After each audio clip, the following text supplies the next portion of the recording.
Buenas tardes. Es un placer darles la bienvenida a la cita de hoy, la segunda conferencia de la Cátedra del Prado, con ese rótulo que tiene en la pantalla, la recuperación del patrimonio saqueado, 1815. Les doy la bienvenida y particularmente se la doy a nuestra huésped, Bénédicte Savoy, la titular de la cátedra, quien ya nos guió la semana pasada por el primero de los capítulos de este tema. Es una cita para el conocimiento, para el debate, para la conciencia, y todo eso, en definitiva, pertenece a la alegría, al festejo del saber. Pero creo que corresponde también compensarlo con una mención de las víctimas de Valencia, de los trágicos acontecimientos de Valencia, que de vez en cuando desde este atril se les ha recordado y, en fin, en justicia. Quiero también, por otra parte, aludir a cuestiones prácticas que ya mencioné la semana pasada. Recuerden que nos piden que al devolver los receptores de audio que muchos de ustedes tienen, lo entreguen por separado el receptor y los cables. También recordarles la necesidad de conservar la acreditación para las próximas sesiones.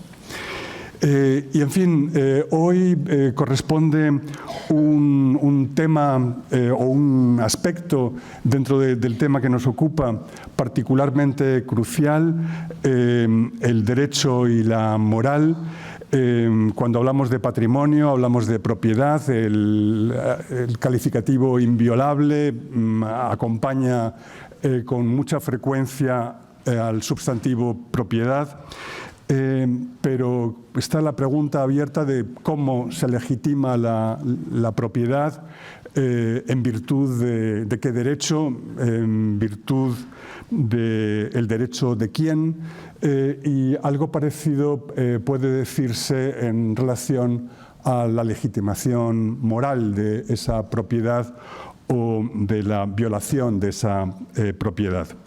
Se pasa en 1815 de una situación muy concreta donde en la entrada del Louvre podía leerse Frutos de la Victoria, el debate al que nos introdujo la profesora Savoy la semana pasada, donde esos frutos de la victoria son reclamados por sus, digamos, legítimos propietarios, y esa palabra legítima es la que nos va a ocupar hoy necesariamente en el debate sobre el derecho y la moral.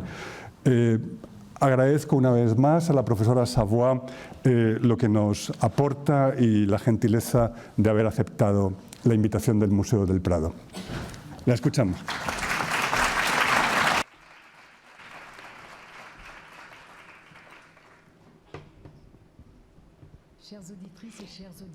Estimado público, muchísimas gracias por haber venido tan numerosos aquí esta tarde. Francamente estoy impresionada y entusiasta, y eso incrementa la presión que tengo por intentar hacer todo lo mejor para estar a la altura de este gran museo y de esta ciudad de Madrid que empiezo a conocer un poco mejor y que me impresiona muchísimo.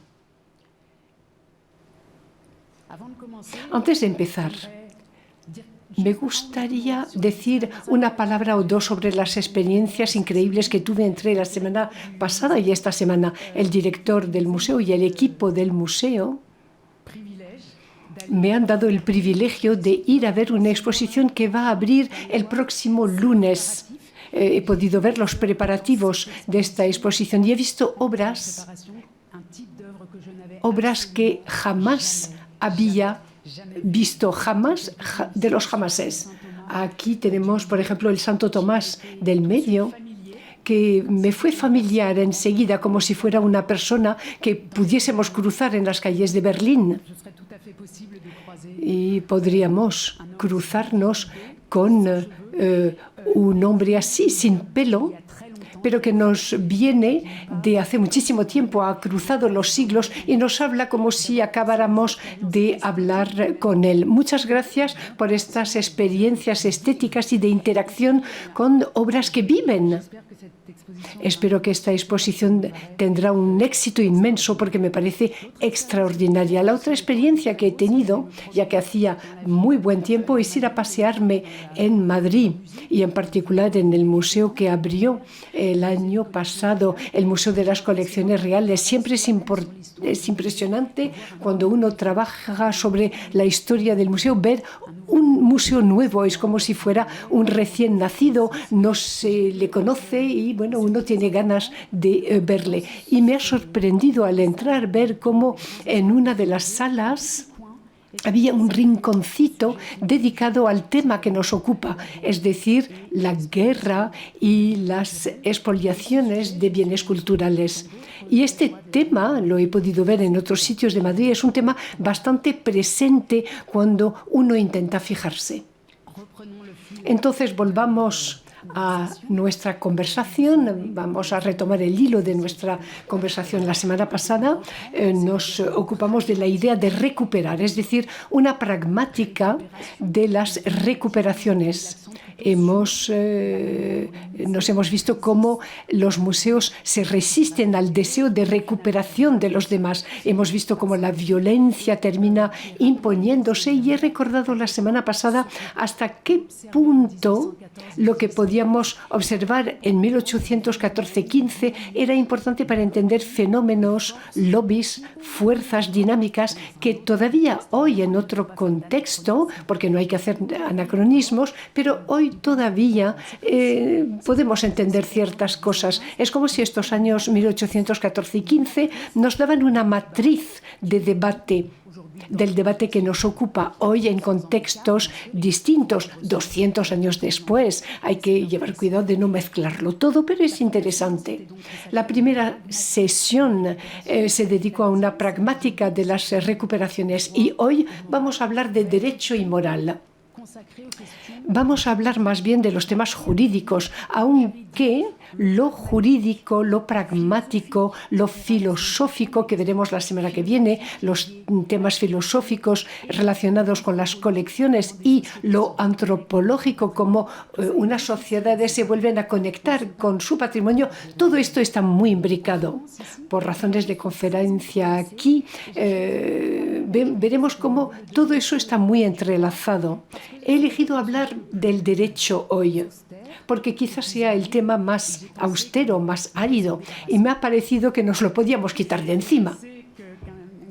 Yo sé que muchas personas aquí en la sala son especialistas en derecho, entonces voy a hablar bajo su control, por supuesto. En todos los temas de restitución que nos ocupan hoy, eso también atañó a pueblos en la antigüedad. Cicerón, cuando defendía una pequeña ciudad de Sicilia que la habían expoliado, un romano la había expoliado, en todos los temas de restitución, la ley, el tribunal, el derecho están presentes. Me gustaría empezar como la semana pasada, por una película del 2014, una película que ya tiene 10 años. Es una película de Nigeria. Hay una industria de la película muy desarrollada en este país, se llama Nollywood. Y el tema de la recuperación patrimonial se encuentra muy presente en la cultura del cine. En Asia, Jackie Chan le ha dedicado películas también. Pues aquí estamos en Londres, en un tribunal donde un joven estudiante de Nigeria que estudia la historia del arte en Londres, es una ficción, una película de acción, intentó robar en el British Museum obras de sus antepasados de la ciudad de Benin City porque considera que pertenecen a su historia. Entonces lo han detenido, hay un juicio, estamos en la escena final de la película y vamos a ver cómo la juez británica está totalmente de acuerdo con el proyecto de este joven. Y podemos deducir inmediatamente que es una perspectiva de Nigeria. Es una película de ficción, casi de ciencia ficción, que mira este tema desde el punto de vista de África Occidental. Artifacts are more than pots, trinkets. They are a history of my people. Estos artefactos son una historia de mi pueblo.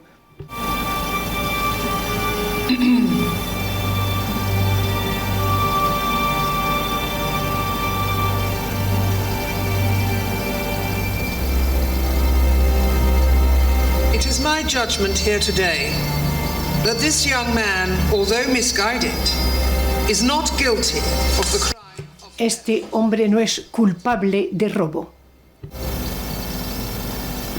However, it is beyond the ability of this court and this judge to determine the actual ownership. Sin embargo, escapa a este tribunal determinar la propiedad de estas obras de arte. My judgment will help our visitor pursue a legal path. Espero que este joven va a poder seguir una vía legal en el futuro.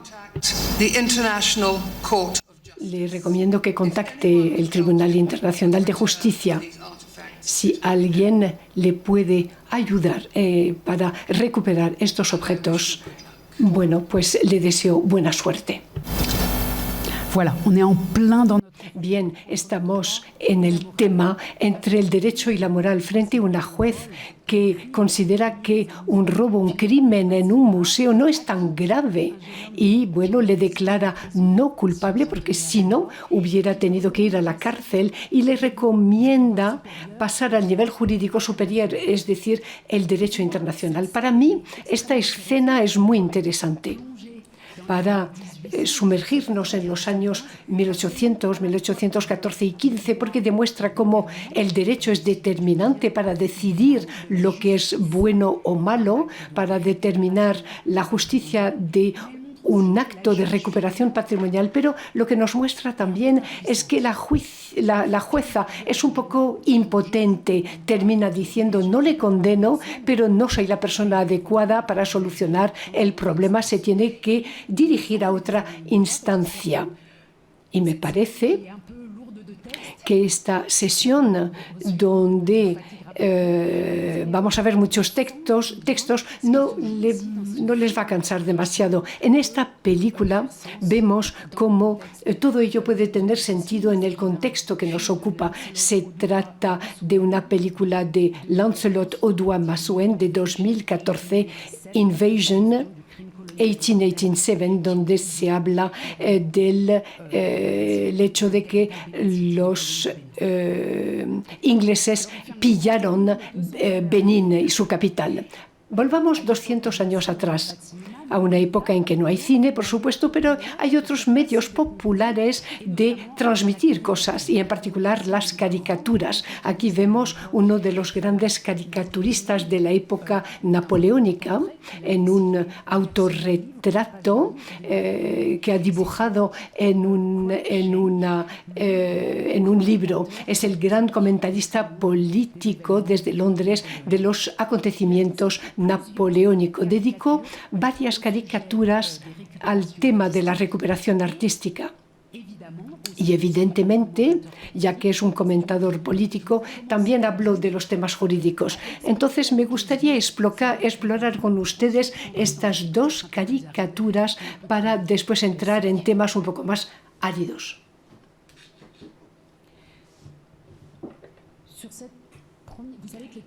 Las caricaturas se difundían muchísimo.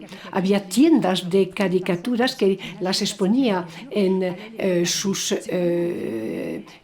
tiendas, y a veces la gente no las compraba, pero iba a verlas. Era una forma de propagar contenidos de forma un poco exagerada, pero era una cosa muy interesante para gran parte de la población.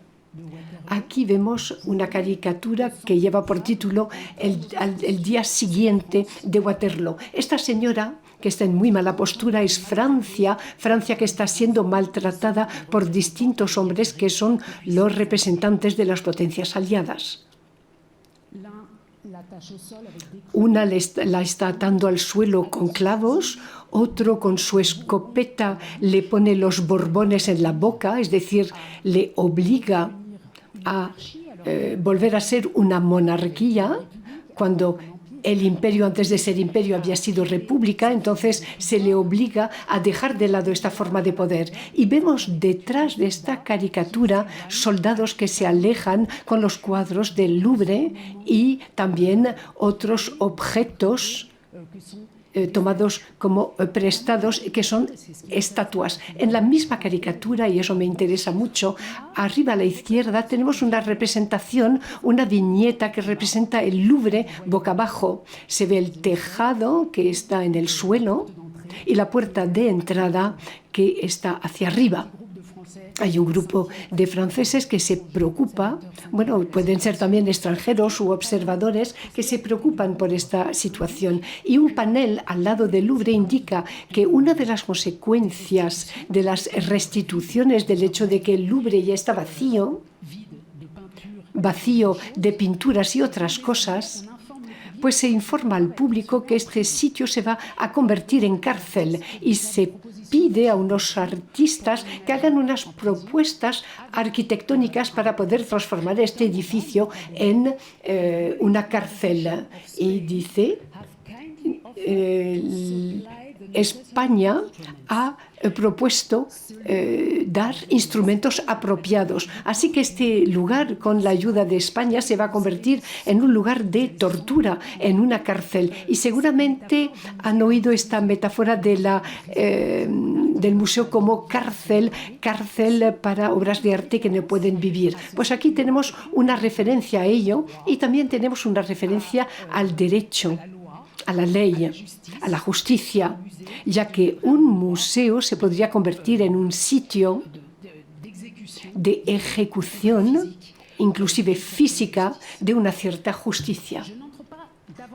No voy a entrar más en los detalles, pero simplemente les quiero transmitir hasta qué punto los temas de violencia simbólica y real, de recomposición geopolítica, de patrimonio, de restitución y de derecho, de leyes, de compás, porque hay que preguntarse, ¿estamos del buen lado del derecho o de la moral? Bueno, pues estos temas se encuentran muy difundidos en el gran público. Otra caricatura más precisa. Aquí tenemos el Louvre, que desempeña un papel central. Se le ve a la derecha de la viñeta. Ahí vemos el nombre del Louvre. Dentro hay unos representantes franceses que debaten con ingleses de la forma de quedarse con las obras, estas obras que no se dejan retener. Vemos unos cuadros en carretas con nombres de los países: Holanda, Italia, Países Bajos, Viena, Berlín. Y abajo a la izquierda vemos que hay un general alemán prusiano. Bueno, vemos delante de él un oficial que está en el caballo de San Marcos de Venecia. Está escrito en su cola. Lo que me interesa aquí no es solamente la dinámica, es la forma en que el Louvre se vacía delante de todo el mundo. Lo que me interesa son estas observaciones de los dos acompañantes de este convoy. Ambos dicen a cada cual lo que le pertenece. Every man his own. Y esto es un tema jurídico. La cuestión de la pertenencia. ¿A quién pertenece el arte? ¿A quién pertenece la belleza? ¿A quién pertenecen obras transferidas a París, en Francia, en nombre de la República, en nombre de la libertad de las artes, en nombre del progreso de la cultura? Estos temas expuestos de esta forma, bueno, voy a intentar exponerlo en 3 partes. Primero, un silencio ensordecedor. Aquí vamos a hablar de la ausencia del tema en los tratados diplomáticos de 1814 y 15. Y después, punto segundo, los moralistas contra los legalistas. Ya estamos lejos de los temas ingenuos de los que hemos hablado antes. Y en tercer lugar, el origen jurídico de las obras. Un silencio ensordecedor. Lo sugerí ya la semana pasada. Hay un movimiento internacional de restitución en 1814 y 15. Y todo ello ocurre sin que ninguna ley, ningún decreto se firme, sin que encontremos ningún documento oficial que exija de Francia que devuelva o que autorice Francia a conservarlo. Entonces, todo transcurre fuera del entorno jurídico. Entonces, el primer documento que se puede consultar es el Tratado de Paz, firmado en París a finales del mes de mayo de 1814, es decir, cuando las potencias aliadas que quieren echar fuera a Napoleón después de haber intentado firmar la paz, finalmente van a ocupar París. Van a restaurar Luis XVIII, el rey Borbón, y van a firmar con él una paz. Esta paz fue este tratado es bastante corto. Este es el tipo de hojas que se presentaba ante el público. No son decisiones secretas de los archivos, no, son debates públicos. Entonces aquí tenemos un póster de este tratado. Es un tratado donde hay 33 artículos. Si buscamos lo que hay en este tratado, bueno, pues es bastante fácil encontrar varias informaciones. Desde el principio, artículo 2 y artículo 8, pues se dice... Artículo 2. Bueno, el primero dice, vamos a firmar la paz, ahora nos vamos a llevar bien. El segundo artículo dice, Francia vuelve a ser Wischrumpft. Francia vuelve a encontrar sus fronteras de 1792. Francia vuelve a ser pequeña. El reino de Francia conserva las fronteras que tenía en 1792. Artículo 8 es el primer artículo donde se ve la palabra restitución. Ahora, con todos los medios tecnológicos que tenemos de poder hacer búsquedas de términos, podemos ir directamente a los temas que nos interesan. Entonces, aquí efectivamente, en el artículo 8 se ve hablar de la restitución, pero aquí se habla de la restitución de las colonias que Inglaterra va a devolver a Francia. Es decir, que a través de este tratado, Francia recupera Guadalupe, una parte de Santo Domingo, su colonia de San Luis en Senegal, que los ingleses le habían tomado. Entonces es una restitución en sentido inverso. Francia recupera sus colonias de antes de 1792. Suecia y Noruega restituyen también la isla de Guadalupe a Francia. Entonces, en este texto se habla de restitución territorial. Se pierden territorios, pero se recuperan otros. En cambio, no se habla de los patrimonios relacionados con estos territorios. Francia vuelve a tener estas fronteras de 1792 y podemos esperar ver informaciones sobre objetos que se ha traído de allá. Podríamos esperar ver cómo se van a restituir estos objetos a estos territorios que se pierden. Pues no hay nada, salvo en el artículo 31. Los asuntos culturales siempre llegan al final en los discursos políticos, en los textos. Los grandes temas serios son las fronteras, la economía y al final la cultura. Y al final el artículo 31, el antepenúltimo, habla de la restitución de los archivos. podemos leer que los archivos, los mapas, los planos y cualquier documento que pertenecen a los países cedidos o relativos a su administración serán devueltos fielmente al mismo tiempo que el país, y si fuera imposible en un plazo que no podrá ser de más de 6 meses después de la entrega de los países. Bien, podríamos esperar lo mismo para las obras de arte, porque, bueno, aparte de los archivos, los mapas, los planos y tal, bueno, pues aquí se dice explícitamente que hay que devolverlos a los territorios donde fueron sustraídos. Entendemos, pues, a través de la enumeración, archivos, mapas, planos y documentos, que los que han escrito este tratado de paz tenían interés en ser precisos, no escriben bienes culturales, patrimonio y tal, dan indicaciones de lo que quieren hablar y de lo que no quieren mencionar. Entendemos que las obras de arte no son como los archivos, mapas y planos, es otra lógica.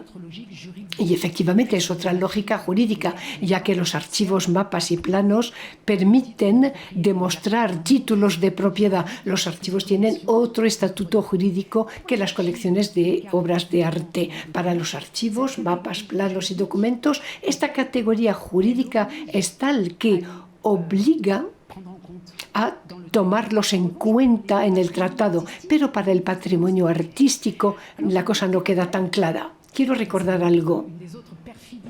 Es otra perfidia de la Francia napoleónica. Napoleón y la República Francesa, antes que él, la Revolución, no tenían la intención de reunir en París todas las obras de arte de Europa, todos los libros valiosos de Europa y de hacer de París la capital del universo. No era solo eso, no. También tenían la intención de hacer de París el cerebro, la memoria del universo, ya que se dibujó un proyecto. Aquí se ve el plano, estamos a nivel de la Torre Eiffel, más o menos. Si estuviéramos en este sitio en París, estaríamos en la Torre Eiffel, detrás vemos la Escuela de los Inválidos y el Trocadero de París. Pues se había previsto en este sitio archivos del imperio que hubieran sido la memoria de Europa, porque Napoleón y sus tropas, allá donde fuesen, confiscaron grandes cantidades de archivos que efectivamente llegaron a París. Y cuando vamos a los archivos de París, encontramos documentos que demuestran, como se ve aquí, que, bueno, vemos listas de transporte de archivos, por ejemplo, de la Confederación del Rin, o una correspondencia general sobre el transporte de los archivos pontificios de Roma a París. Todos los archivos del Vaticano fueron transportados a París, y también los archivos de Simancas, para dar un ejemplo cercano del sitio donde estamos. También eso fue transferido a París. La memoria de Europa debía estar en París. Simbólicamente, cortar a los demás de su memoria es una cosa muy violenta, pero también había razones económicas. La idea era que cuando alguien necesitara una copia, por ejemplo, para vender una propiedad, o porque hay temas de herencia, pues tendrían que pagar gastos a Francia por la copia de los archivos. Entonces fue un proyecto de memoria, pero económico también, una economía de la memoria que priva a las regiones aludidas, como Viena, por ejemplo, de su propia memoria. Finalmente los archivos llegaron, pero el edificio no fue construido y los archivos, gracias al Tratado de Paz, fueron restituidos. Había un logotipo precioso. Bueno, el papel ya estaba preparado, el papel de carta con este logotipo de los archivos del imperio. Entonces, este tratado no habla de las obras de arte y de las bibliotecas. Se pensó que en el marco del Congreso de Viena se iba a hablar de estos otros temas. Todos los representantes de Europa tenían que reunirse en Viena, debatir de los artículos y después hacer el acta final del Congreso de Viena. Aquí se ve la última página, la página firmada por los participantes participantes con sus sellos. Este acta final del Congreso de Viena está en todos los documentos de preparación. Ahora podemos leerlo en Internet, pero no se habla para nada de las restituciones. Silencio ensordecedor de la diplomacia y, por lo tanto, del derecho de la guerra. Es como si después de mucha agitación de la que hablé la semana pasada, después de mucha movilización en los periódicos, comisarios que acuden a París para recuperar obras, diplomáticos que piensan que se va a hablar del tema, mucha actividad y después un encefalograma llano. Parece que ya nada ocurre, por lo menos a nivel oficial. Estamos en 1815. Tratado de Paz, 1814, después Congreso de Viena, que dura varios meses, y los espíritus se siguen preguntando por qué no nos han devuelto esto, por qué no está escrito. Y después de Waterloo, después de los 100 días, después de la interrupción de los 100 días, tenemos la impresión de que no va a ocurrir nada y que no vamos a poder recuperar las obras, por lo menos más importantes, de estos patrimonios. En aquel momento se rompe el silencio de esta manera. Y son los británicos los que rompen el silencio. Wellington, que se ve aquí en un retrato precioso de Goya, que tenía relaciones con Wellington, y eso explica por qué una parte de las obras saqueadas en España durante la época napoleónica se encuentra hoy en la colección de Wellington. Aquí es un dibujo preparatorio de Goya para este retrato ecuestre. Es un dibujo que se encuentra en el British Museum y me ha parecido importante mantenerlo aquí porque parece que esta persona esté con nosotros, como ocurre a menudo en los retratos de Goya. A la izquierda tenemos el barón Castlereagh. Ya hablé de él la semana pasada, también en un dibujo que se conserva de un artista británico. Es un dibujo que representa un cuadro conservado también en el British Museum. En septiembre de 1815 van a tener un debate muy importante y es un debate jurídico con un impacto enorme, aunque ninguna ley vaya a salir de ello, pero sus argumentos son argumentos de derecho. Hay una carta en particular muy famosa para las personas que se ocupan de estos temas. Yo, por ejemplo, me encantaría tenerla, pero no está en los archivos de la Universidad de Southampton, y es la carta de Wellington a Castlereagh del 23 de septiembre de 1815. El manuscrito está ahí, pero esta carta es una carta falsa, una falsa carta privada. Es un panfleto, un manifiesto que se va a difundir en toda la prensa internacional justo la semana siguiente. La semana pasada había enseñado algunos ejemplos. Tenemos el diario de Florencia, que reproduce esta carta íntegramente. Parigi, por ejemplo, aquí se lee la fecha. Luego esta carta se reproduce. También se reproduce en revistas americanas. Aquí tenemos una revista de la región de Washington que reproduce la carta del duque de Wellington a Castlereagh. Y también se reproduce en la prensa española, y me ha encantado encontrarla en el Mercurio de España, noviembre de 1815, y empieza por Estados Unidos de América. Estamos en un mundo muy globalizado en aquella época. Europa no está separada del resto. Las colonias desempeñan un papel muy importante, y las Américas y la India siguen de muy cerca lo que ocurre en París, y a la inversa también. Después de un primer artículo sobre Estados Unidos de América, un poco más abajo llega una correspondencia de Francia muy larga sobre la extracción de los objetos culturales, y en este artículo también se habla aquí arriba del manifiesto, como se llama así, de Wellington a Castlereagh, con fecha de 23 de septiembre. Entonces aquí estamos ante un texto que es un poco como un discurso. No sé con quién se podría comparar hoy. Son como noticias que todo el mundo oye en la tele de repente.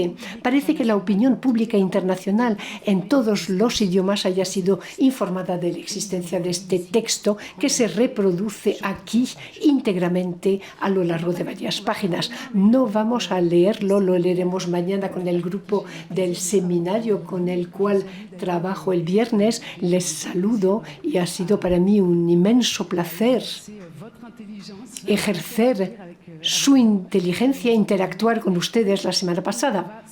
Simplemente vamos a constatar que apenas se publicó este texto, provocó una reacción enorme por los franceses que publicaron contramanifiestos contra este texto.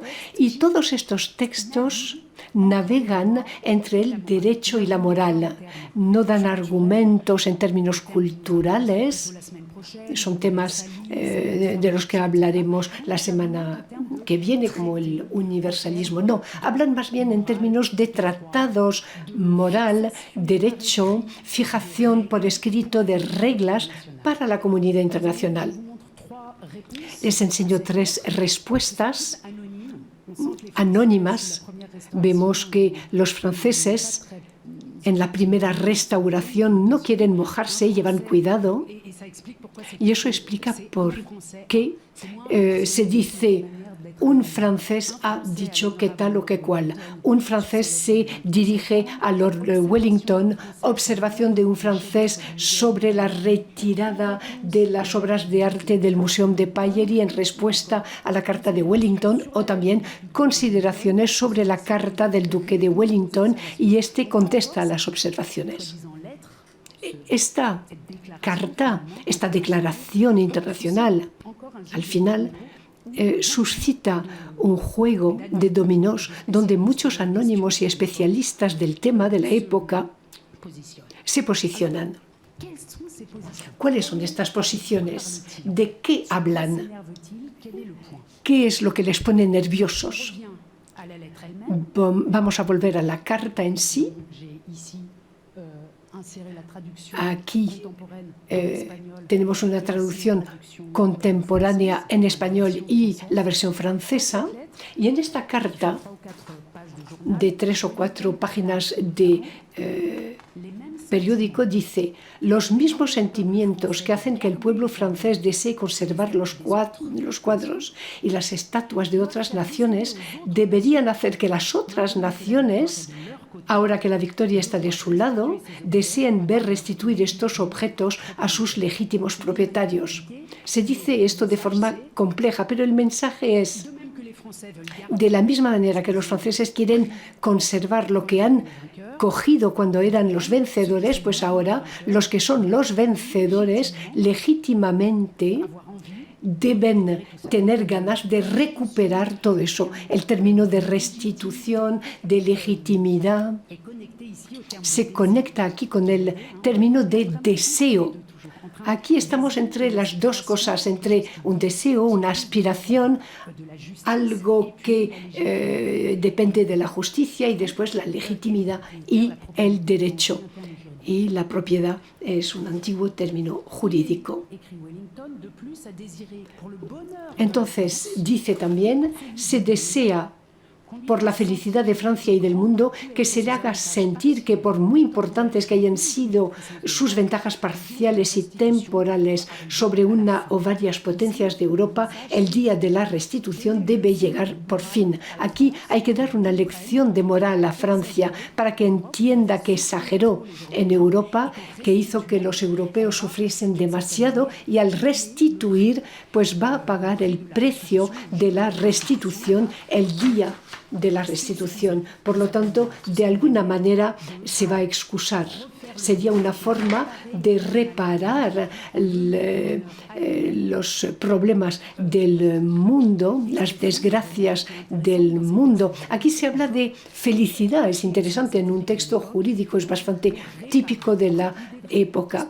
Hay que reparar. Aquí la idea de restitución que es frecuente hoy, pues era una idea de reparar las desgracias hechas. Y Francia tiene el mayor interés, dicen en esta carta, en reparar. Entonces, ¿cuál es el auténtico derecho? ¿Cómo puede hablar de propietarios legítimos, de felicidad de los pueblos? ¿Qué dice el derecho internacional en aquella época, lo que se llamaba en aquel entonces el derecho de la gente? El derecho de la gente moderno en Europa. Uno de los textos más cercanos de los temas que nos ocupan en aquella época, donde el derecho se está desplegando y está volviéndose cada vez más preciso, y el texto de Jean-Louis Kluber, que es un franco-alemán que publica también bajo el nombre de Jean-Louis Kluber en Stuttgart, habla del derecho moderno de la gente. Entonces habla de botín de guerra, artículo 253 de este texto de 1819, escribe, habla de botín y dice: se puede coger como botín, preda en latín, sobre los ejércitos, los buques de guerra y los armadores enemigos de fuerza abierta o escondida, todo lo que poseen como bienes mobiliarios. Es decir, que en época de guerra se puede coger un botín si tú eres el vencedor. En el mismo artículo dice: este botín pertenece, según el derecho de la gente, al gobierno que hace la guerra, pero hoy generalmente se abandona a los soldados que lo han conquistado. Es muy interesante. Normalmente, si uno se apropia algo en la guerra, bueno, pues hasta principios del siglo XIX se da al oficial que lo tiene que dar al Estado, pero dice aquí los soldados se lo apropian. Es interesante porque estas tomas de guerra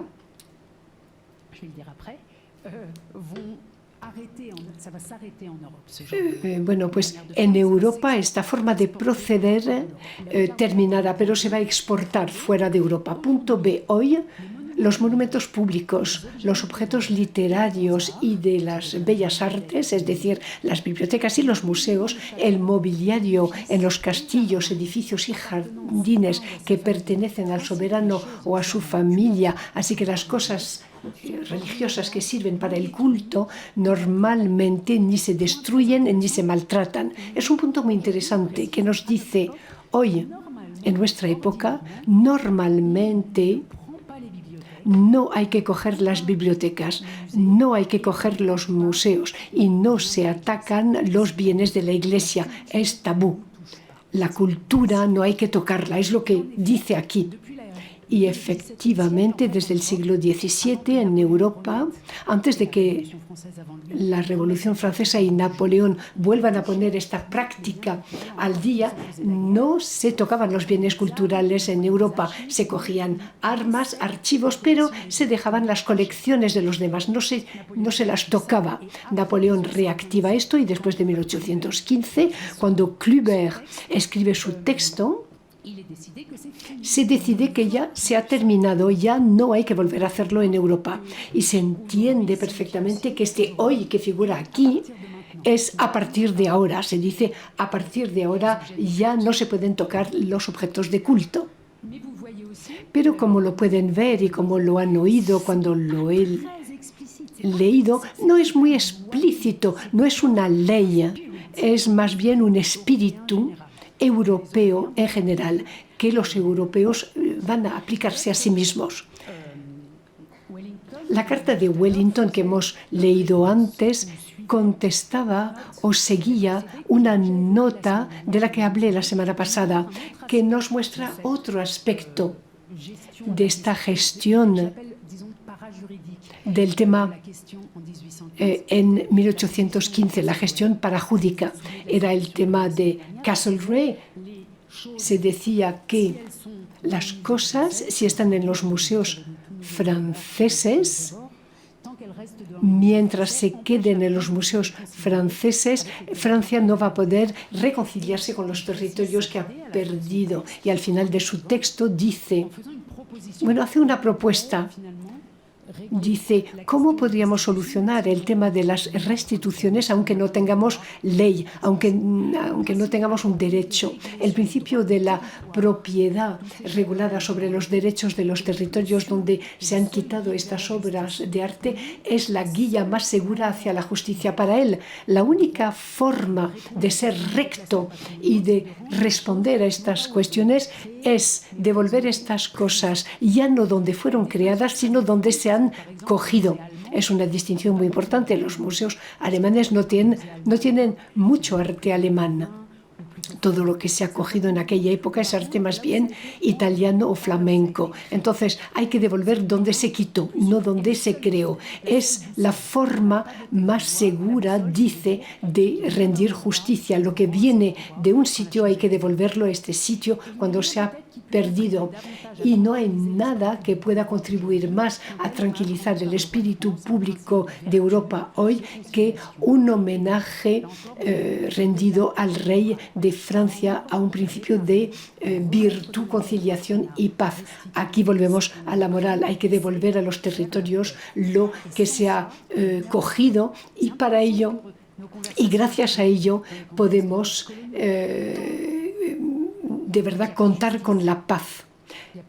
Mientras no haya justicia, no hay paz. No justice, no peace.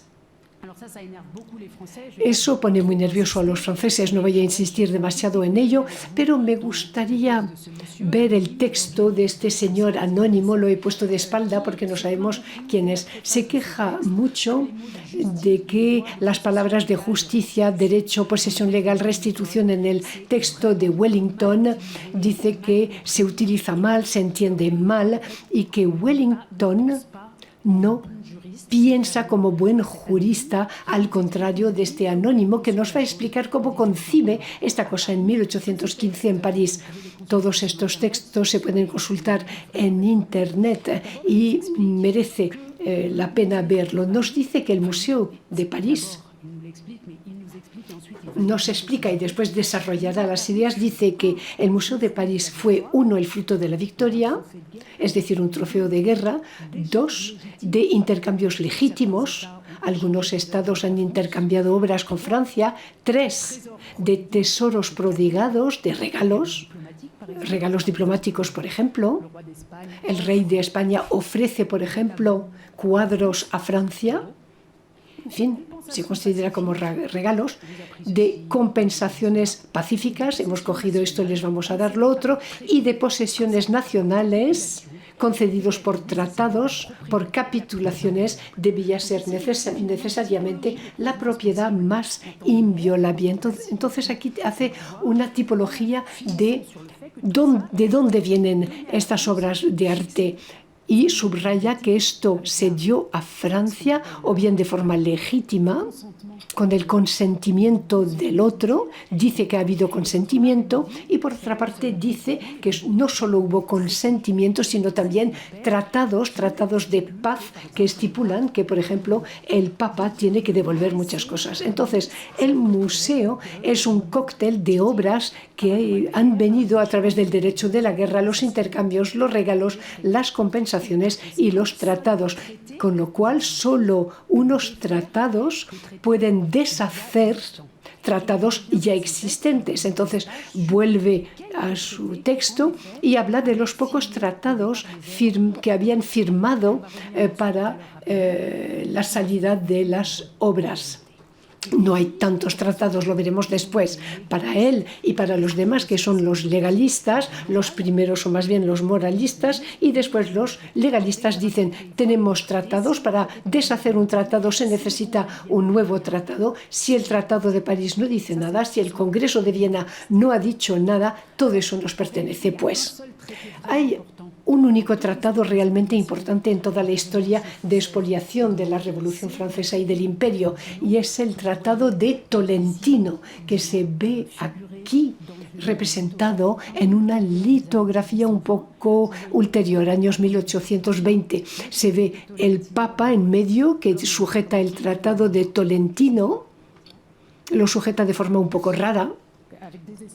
Bueno, está desesperado, por lo menos es la actitud que tiene. Lo vemos en su museo, en la rotonda del Museo del Vaticano, y después vemos también el grupo de personas que le rodea. Vemos el Apolo del Belvedere también, y en primer plano soldados franceses que ya quieren embalar lo que el Papa ha prometido en el marcado del Tratado de Tolentino 1897, que le obligaba al Papa a ceder 500 obras mayores de sus colecciones. Aquí se ve el punto de vista del vencedor, un punto de vista neutro, por así decir.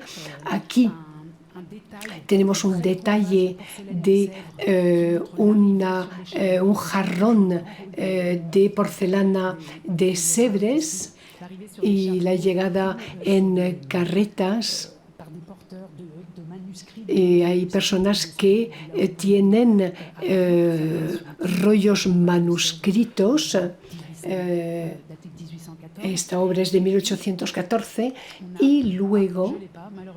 no lo tengo. Tenía una caricatura preciosa que mostraba el punto de vista de los británicos sobre este tratado, pero quizás es mejor que no lo tengamos porque nos queda poco tiempo. Entonces, finalmente, si resumimos las posiciones, por un lado, tenemos los que llamamos moralistas, dan lecciones de moral. Francia tiene que entender la idea de cicatrización y de reparación. Y luego, del otro lado, hay franceses y otros también que estiman que ya que las obras tienen procedencias muy específicas, hay que respetar las procedencias para saber si vamos a devolver o no. Yo, que vivo en Alemania, sé que este tema de la procedencia es crucial. Cuando se pregunta a un museo, ¿nos podéis devolver estas obras que vienen del Camerún? La respuesta siempre es, bueno, quizás hayan sido un regalo, un intercambio. Así que hay un largo trabajo de procedencia que requiere mucho personal, mucho dinero, y quizás en 10 o 20 años podamos decidir si se pueden devolver o no. Bien, entonces el tema del origen jurídico de las obras es muy importante porque es variable, pero también puede ser una forma de impedir que las reparaciones, la cicatrización, el final del traumatismo pueda tener lugar. Voy a pasar muy rápidamente sobre este tema. No se trata del origen geográfico. No se trata de decir tal cuadro viene de España. No, se trata de decir tal cuadro se lo llevó el mariscal Soult, por ejemplo. Es decir, a quién pertenece en estos momentos, quién tiene esta obra. Esta es la forma de entender el origen jurídico. Hay títulos jurídicos de la apropiación, el tema también del consentimiento, cómo demostrar que esta obra te pertenece, si te han cogido algo y tú tienes que aportar la prueba del hecho de que fuiste el propietario. Es la inversión de la carga de la prueba. ¿Quién demuestra, quién prueba? En el caso de las restituciones de 1814-15, se pide a los que han sido expoliados que demuestren que han sido desposeídos. Y muy a menudo esta prueba es difícil de dar. Entonces, los títulos de la apropiación, el tema del consentimiento y del vicio de consentimiento, se ponen en tela de juicio. Cuando el Papa firma el Tratado de Tolentino, ¿el Papa está de acuerdo para ceder 500 piezas mayores de su colección o se le obliga a ello? Podemos hablar de consentimiento en contextos de poder asimétrico. Es un tema mayor que se plantea en aquella época. Los moralistas dicen no. Quizás ha habido tratados, pero fueron tratados forzados. Y si queremos la paz, si queremos que haya una nueva ética relacional con los antiguos vencidos, bueno, pues hay que saldar las cosas y cerrar los expedientes abiertos. Hay que plantear el tema del consentimiento y del vicio de consentimiento y luego tenemos el tema de la multiplicidad de las propiedades de origen. Antes se ha hablado un poco de ello. Por ejemplo, si estamos en París y si tenemos pues un cuadro precioso que hemos tomado en Kassel, en Alemania, se plantea el problema de saber si este cuadro pertenece a Kassel en Alemania o a Parma por ejemplo, un claustro que tuvo que ceder este cuadro por motivos económicos. Se plantea la misma pregunta hoy. Si tenemos una pieza asiática preciosa que viene del pillaje del Palacio de Verano por las tropas británicas y francesas en Pekín y que ha llegado en coleccionistas judíos en 1900, eran expertos de arte asiático. Si se decide devolver estas piezas hoy, ¿cómo se debate su propiedad? ¿Se devuelve a China, considerando que el contexto de origen es el Palacio de Verano? ¿O se devuelve a la familia judía que a lo mejor murió por culpa de la política racista del siglo XX? Con lo cual se plantean muchas preguntas muy complejas. He intentado hacer mapas animados, pero ha sido, me temo, un fracaso.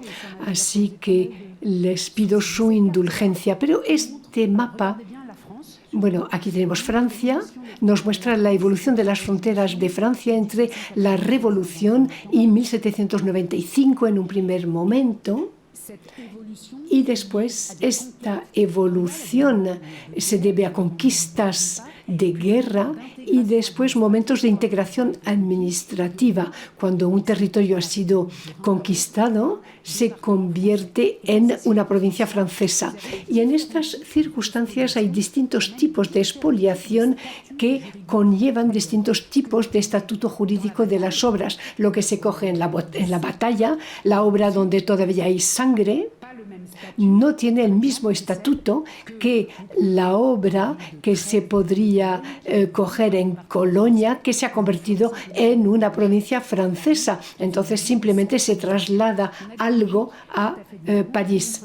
La lógica es muy distinta. En 1794, la primera región de Europa afectada por la política de apropiación cultural francesa son las regiones de la actual Bélgica, Países Bajos y de la Renania, Colonia, etcétera, que están en la orilla izquierda del Rin. El tipo de obras traídas a París, bueno, siempre se puede mostrar una obra, pero estamos hablando de decenas de cientos de obras y es difícil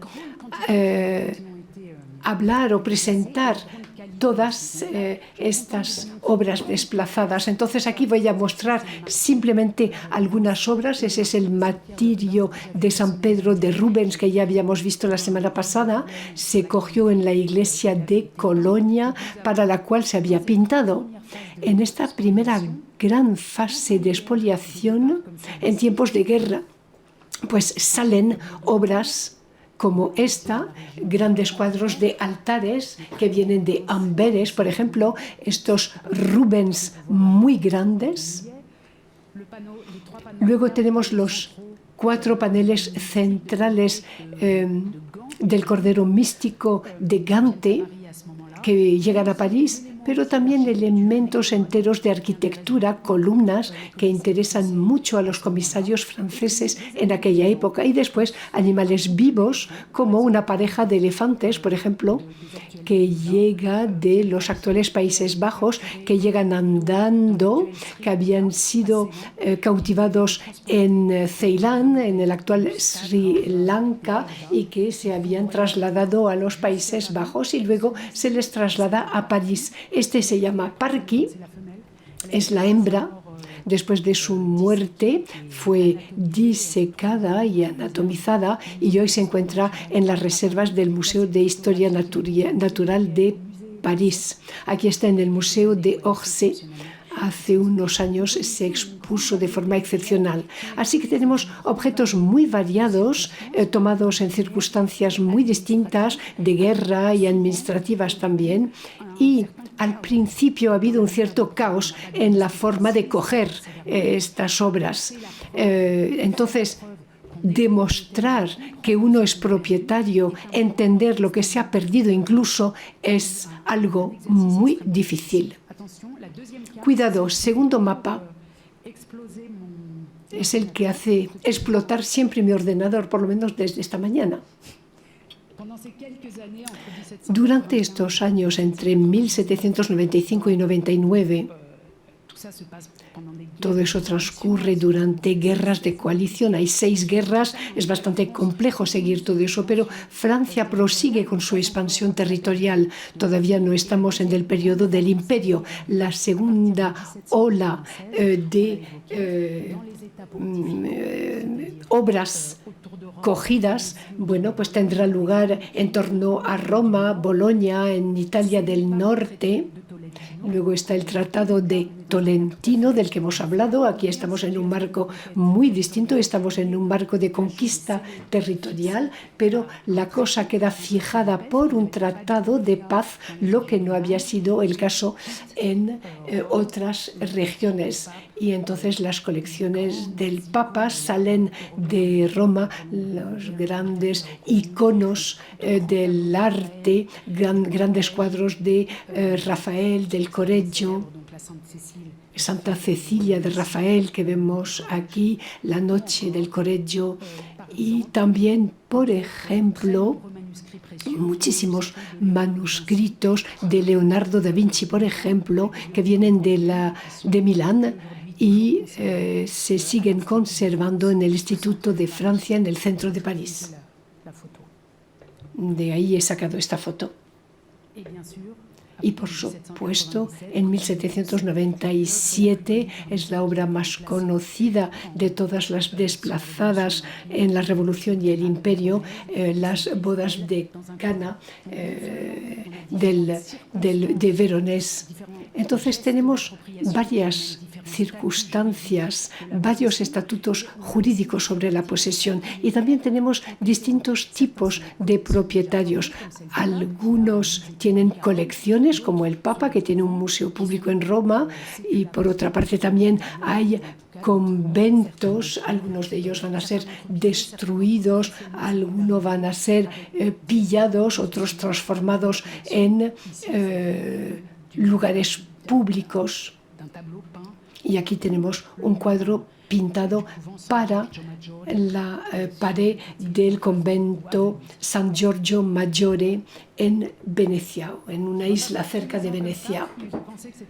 Bueno, no vamos a ir año tras año, pero me pareció que era importante entender que las tipologías y los estatutos jurídicos son complejos. Después de 1800, Francia siguió con su expansión, tuvo cada vez más provincias integradas y bueno, la misma política se aplicó con Bretaña, el País Vasco, Normandía y el sur de Francia. Se trataba de coger todo lo mejor y centralizarlo en París. Entonces, eso atañe no solamente a los países extranjeros, sino también a Francia.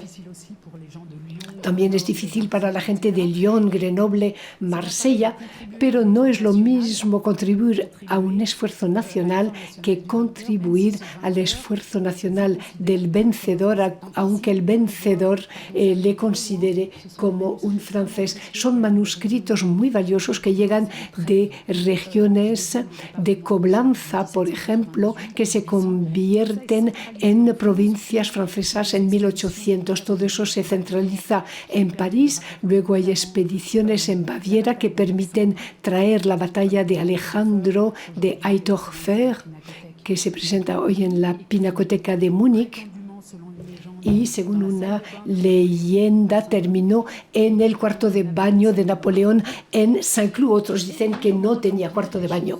Y Durante el imperio las cosas se van agravando, también porque las técnicas de expoliación, las necesidades de los franceses, de las autoridades y expertos franceses, se tornan cada vez más claros y encuentran cada vez menos resistencia en sus conatos de apropiación. En Viena, en 1805 y en 1809 hay expoliaciones. Las ciudades de Varsovia son víctimas en 1806 y 1807. El director del museo, 60 años, se desplaza, sigue el gran ejército para ir a elegir las obras más importantes. Y aquí Viena de nuevo va a ser víctima de esta política en 1809. No voy a hablar del tipo de obras que llegaron, pero tenemos una buena iconografía sobre estas incautaciones. Aquí tenemos a Dominique Denon, que está mandando retirar estatuas antiguas de la colección de Hesse en Kassel, con los obreros locales que le ayudan, y siempre cerca los directores de los museos expoliados que se asocian a estos momentos. Se les dan actas. Entonces, para los que fueron desposeídos bajo el imperio fue más fácil demostrar, aportar la prueba de su expoliación. Y luego en Kassel, con Dominique Vivant Denon, representado como un experto con sus gafas en la iconografía de las expoliaciones. Los que expolian siempre tienen gafas o lupas para mostrar que no hacen cualquier cosa, eligen de forma razonada y razonable. Y detrás vemos al director de la Galería de Pintura de Kassel y se le ve muy triste. Aquí estos temas jurídicos son difíciles de definir. En aquella época se dice que se retiran colecciones en ciudades conquistadas por el gran ejército, con la firma de los directores de estos museos, que incluso ayudan, bajo la amenaza, ayudan a Vivant Denon a elegir. Hay dibujos muy interesantes. No son dibujos así por el placer, no, aquí es la propaganda imperial que quiere mostrar que todo eso se hizo de forma muy tranquila y de forma muy seria también. Y luego viene España. A partir de 1808 y hasta el final del imperio, 1813, España será víctima de depredaciones de tipos tan distintos que es muy difícil entender lo que pasó. Hay más de 200 cuadros, casi 300, que han sido cogidos de las grandes familias aristocráticas. Luego el rey de España, que es hermano de Napoleón, hizo regalos a su hermano. Luego en la guerra se perdieron cuadros y el icono de estas depredaciones es la Inmaculada de Murillo. Es el árbol que esconde un bosque inmenso de varios cientos de obras que salieron de las colecciones españolas y que fueron dispersadas después en Europa y en el mundo entero. Ha habido algunas restituciones en 1815, más o menos 200 obras fueron devueltas en 1815, pero no son obras mayores que se han perdido en definitiva. Se puede estudiar este tema como un investigador criminalista. Es muy complejo. Hay 3 obras muy interesantes. El volumen de 2015, Patrimonio en conflicto, del que hablé ya la semana pasada, es una obra fantástica, es un catálogo publicado en el bicentenario en el 2015 y mucho antes, en el 2002, la exposición sobre el gusto de los franceses por el arte español. se formula de forma elegante. Y al final de este volumen del 2002 hay una cronología excelente de Débora Roldán que permite entender lo que se fue, cuándo, en qué condiciones, gracias aquí. Es una cronología, es como una novela policíaca. Se lee con mucho interés.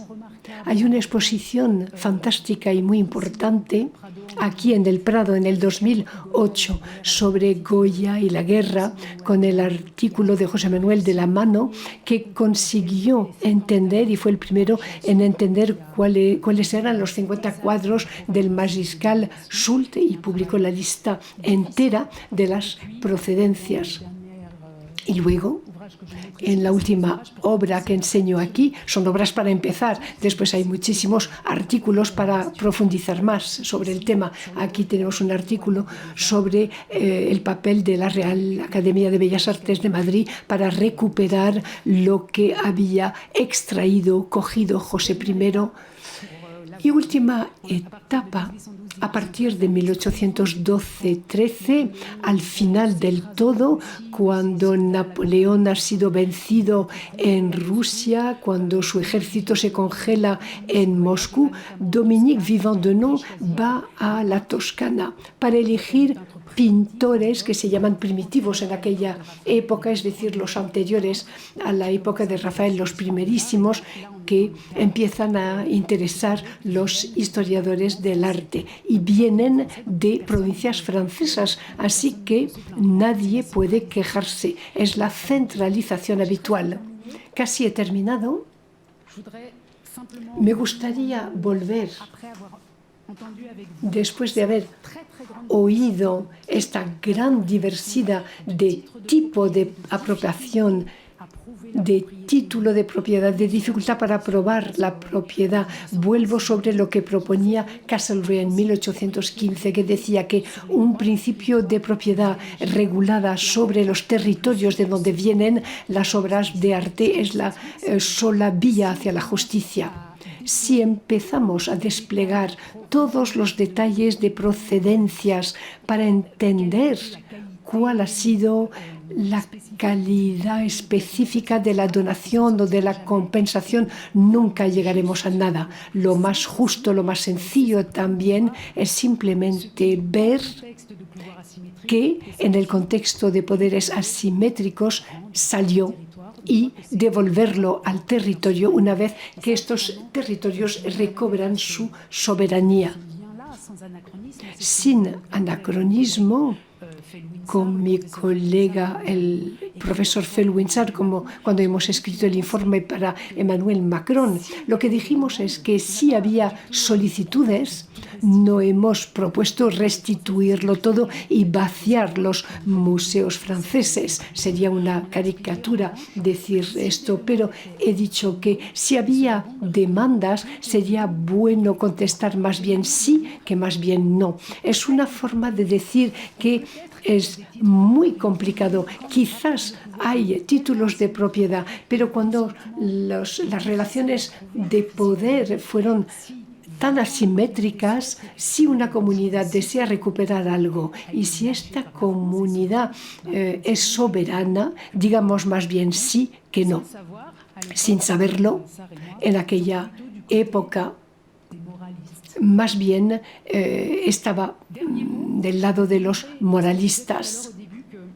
Al principio dije que con los años 1814-15, en la pragmática de las recuperaciones y en temas legales también, somos matriciales. Estamos como al principio de algo. Y para los temas jurídicos estamos francamente al principio. En los años 80, más de medio siglo después, los intelectuales juristas europeos van a empezar a hacerse preguntas sobre la protección de los patrimonios culturales y van a querer fijarla a través del derecho internacional. Entonces volverán mucho sobre el episodio de 1815, los grandes tratados de derecho internacional público de los años 1880, como el de Pradier-Fodéré a la izquierda y del alemano suizo Bluntschli a la derecha, es un ensayo de derecho internacional codificado, vemos que todos vuelven sobre el episodio de 1815. Aquí, Pradier-Fauderer está más bien del lado de los legalistas y escribe: si en aquella época los aliados querían despojar Francia, hubieran tenido que proceder diplomáticamente a través de los tratados para sustraer las obras de arte, libros, manuscritos que había adquirido en virtud de convenios. Se necesitaban nuevos convenios para anular el derecho que los primeros habían creado. En cuanto a los objetos que los ejércitos franceses habían cogido, un convenio, un tratado eran imprescindibles para determinar los objetos que había que restituir y para dar a esta revancha de la fuerza la consagración del derecho convencional.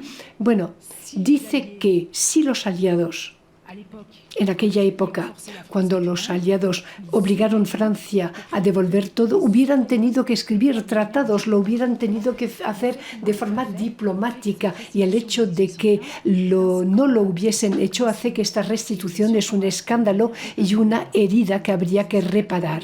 En 1880, los franceses y los alemanes se encuentran en condiciones en las que la idea de revancha cultural, el tema de la relación entre el directorio y el patrimonio, cuando se perdió Alsacia, bueno, pues había temas muy candentes, pero en el mismo momento hay juristas que defienden también a los moralistas. Bronsly dice que después de los 100 días el cambio de propiedad no ha sido sancionado por tratados, pero sin embargo considera como un progreso humanitario la decisión quizás egoísta tomada en 1815 por los aliados de obligar al gobierno francés a restituir estas obras de arte a los distintos países que los había producido. Entonces, para él es un progreso humanitario el obligar a Francia a devolver. Y estamos antes del convenio de La Haya, que conocemos bien nosotros que trabajamos en los museos. Fue la primera codificación de la forma de proceder en tiempos de guerra para con las propiedades culturales de los demás. Los europeos deciden, por lo menos en el papel, no atacar más estas obras de arte. Entonces se atacan a las colonias, y en este momento las colonias francesas, británicas, belgas, alemanas se van a ver desposeídas de su patrimonio. Egipto, Irán, Irak, Oriente Medio, lo que llaman Bible Lands, es decir, la cuna de la civilización europea, se va a vaciar para alimentar las colecciones europeas, que ya no se atacan entre ellas porque tienen el Tratado de La Haya. En Francia, si queremos restituir patrimonios de las antiguas colonias, hay que adoptar leyes para las piezas restituidas al Benín. Hace 2 años se firmó la ley el día de Navidad 2020 y se adoptó por unanimidad. Es decir, los representantes del pueblo estaban todos de acuerdo. Cada país europeo tiene una legislación distinta sobre los bienes adquiridos hace 200 años. Muchas gracias por su paciencia.